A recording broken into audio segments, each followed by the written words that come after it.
দাম্পত্য জীবনের সুখের একটাই সিক্রেট আছে, এটা হলো আপনার শান্তির মূল মন্ত্র। ইনশাআল্লাহ সংসার জীবনে দেখবেন শান্তি আর শান্তি, শান্তির কোনো শেষ নাই।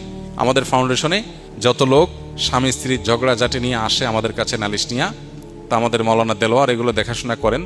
তো মৌলানা দেলোয়ার আজকে অনেক বছর, 5-6 বছর উনি আমাদের অফিসে এগুলো সামলান।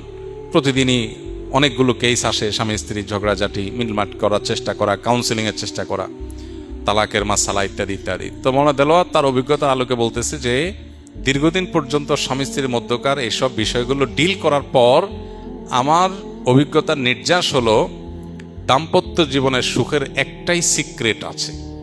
সেটা কি? যেই ঘরে স্বামী তার স্ত্রীর কথা মতো চলে সেখানে কোনো অশান্তি নেই। শান্তির মূল মন্ত্র হলো স্ত্রীর কথা মতো চলা, ব্যাস, দ্যাটস ইট। এখানে এসে পণ্ডিতি চলবে না, যুক্তিভুক্তি দিয়ে চলবে না, সব জায়গায় যুক্তি চলে না। এখানে এসে একটু বেকুব সাজা, বোকাশোকা সাজা, সারা জগতে পণ্ডিত আপনি, কিন্তু এখানে এসে আপনি বোকা সাজলেন। বউ ঝাড়ি দিবে, ফেল ফেল করে চায় থাকবেন, বলবে বেকুব মানুষ, কিচ্ছু বুঝো না আপনি।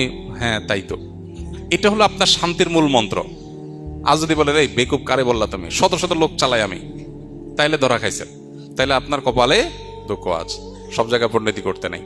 আবার বউয়ের কথা শোনার মানে এই না যে মায়ের সাথে ঝাড়ি দেওয়া, মায়ের সাথে আরো বিড়াল হয়ে থাকতে হবে।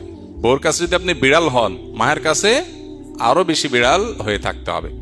এটা একরকম, এটাকে এনজয় করার মতো বিষয়, এটা মানসিকতার ব্যাপার। আপনি আগে থেকে নিয়তই করে নেন।